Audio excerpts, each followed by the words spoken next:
દૂધવાડા મોહલ્લામાં police સીઆરપીએફની flag March. વડોદરાના દૂધવાડા મોહલ્લામાં રાત્રે થયેલી બબાલ બાદ પરિસ્થિતિને થાળે પાડવા માટે પોલીસ અને સીઆરપીએફ દ્વારા ફ્લેગ માર્ચનું આયોજન કરવામાં આવ્યું હતું। આ દરમિયાન ગેરકાયદેસર પાર્કિંગની ગંભીર સમસ્યાને ધ્યાને રાખીને પોલીસે વાહન માલિકોને સમજાવીને તેમના વાહનો હટાવડાવ્યા હતા। ડીસીપી અભિષેક ગુપ્તાએ જણાવ્યું હતું કે ભવિષ્યમાં પણ જો આવા કિસ્સા સામે આવશે તો ગેરકાયદેસર પાર્કિંગ કરનાર વાહનોને ડિટેન કરી કોર્ટ મારફતે કડક કાર્યવાહી કરવામાં આવશે। પોલીસે વેપારીઓને સીસીટીવી કેમેરા લગાવવા અને ગ્રાહકોને પીળી લાઇન બહાર પાર્ક ન કરવા સમજવાની અપીલ કરી છે।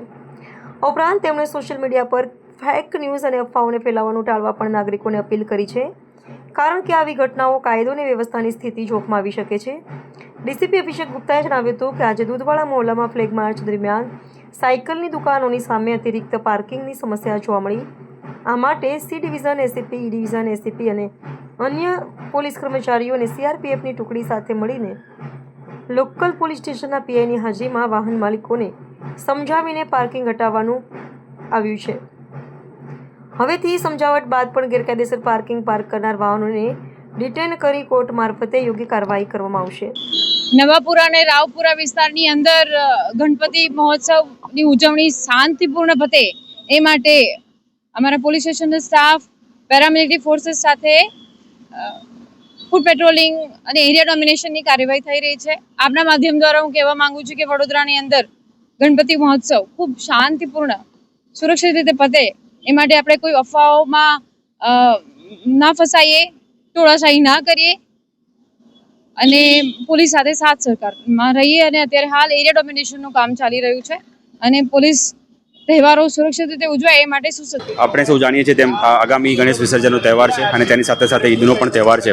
તે અનુસંધાને અલગ અલગ ઝોનમાં જે ટુકડીઓ ફાળવવામાં આવી છે તેમાં સીઆરપીએફનું બટાલિયન ફાળવવામાં આવ્યું છે, આરએફ રેપિડ એક્શન ફોર્સ ફાળવવામાં આવી છે, સ્પેશિયલ એક્શન ફોર્સ ફાળવવામાં આવી છે અને એસઆરપીના અલગ અલગ કંપનીઓ ફાળવવામાં આવી છે।